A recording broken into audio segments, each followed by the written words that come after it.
پہلوان کے 360 داؤ۔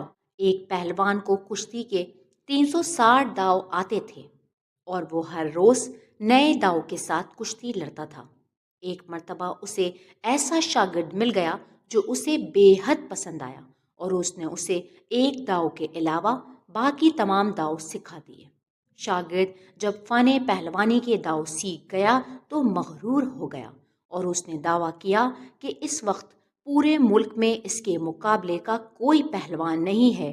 اس کا یہ دعویٰ اس حد تک بڑھ گیا کہ کہنے لگا کہ میرا استاد صرف میرے لیے احترام کے لائق ہے، ورنہ اس میں بھی اتنی طاقت نہیں کہ وہ مجھے زیر کر سکے۔ میں اس وقت فن پہلوانی میں سب پہلوانوں سے ماہر اور طاقتور ہوں۔ بادشاہ وقت کو جب اس دعوے کی خبر ہوئی تو اس نے استاد و شاگرد دونوں کی کشتی کا اعلان کیا۔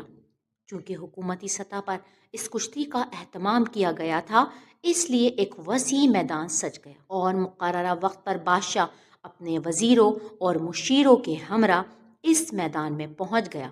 عوام کا ایک جمع غفیر بھی اس مقابلے کو دیکھنے کے لیے موجود تھا۔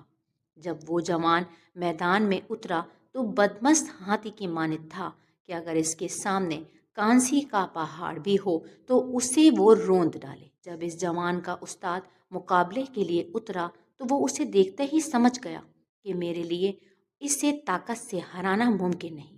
چنانچہ اس کے پاس جو ایک داؤ بھی باقی تھا جو اس نے اسے نہیں سکھایا تھا، اس نے وہ داؤ آزمایا اور کچھ ہی لمحوں میں اسے زمین پر گرا دیا۔ اس جوان کے پاس اپنے استاد کے اس داؤ کا کوئی توڑ نہ تھا اور اس نے کچھ ہی لمحوں میں اپنی شکست تسلیم کر لی۔ بادشاہ نے استاد کو انعام سے نوازا اور شاگرد کو خوب ملامت کی اور کہا کہ استاد کے احترام کو ہر وقت ملحوظ خاطر رکھو۔ تمہیں شرم آنی چاہیے کہ تم نے اپنے استاد سے برابری کا دعویٰ کیا۔ اس جوان نے بادشاہ سے کہا کہ اے بادشاہ، میں طاقت کی بدولت زیر نہیں ہوا، بلکہ اس ایک داؤ کی وجہ سے زیر ہوا ہوں جو میرے استاد نے مجھے نہیں سکھایا۔ استاد نے جب شاگرد کی بات سنی تو کہا کہ میں نے اپنا وہ ایک داؤ آج کے دن کے لیے ہی سنبھال رکھا تھا، اور عقل مندوں کا قول ہے کہ اپنے دوست کو اتنی طاقت نہ دو کہ اگر وہ تمہارا دشمن ہو جائے تو تم پر قابو پا لے۔ ایک شخص نے اپنی ہی تربیت یافتہ کی یہ بے وفائی دیکھی تو اس نے اس وقت کہا کہ دنیا میں یا تو وفا کا کوئی وجود نہیں یا پھر کسی میں اتنی ہمت نہیں کہ مجھ سے کسی نے بھی تیر اندازی نہیں سیکھی، مگر انجام کار اس نے مجھے ہی نشانہ بنایا۔ سبق: شاگرد خواہ کسی منصب پر فائز ہو جائے، وہ اپنے استاد کا شاگرد ہی رہتا ہے۔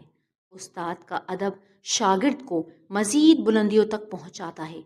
ایک اچھا باادب شاگرد کتنی اونچائیوں تک کیوں نہ پہنچ جائے، وہ اپنے استاد کا ہمیشہ شکر گزار رہتا ہے جس نے اس کے قدم پہلی سیڑھی پر جمانے میں اس کی مدد کی۔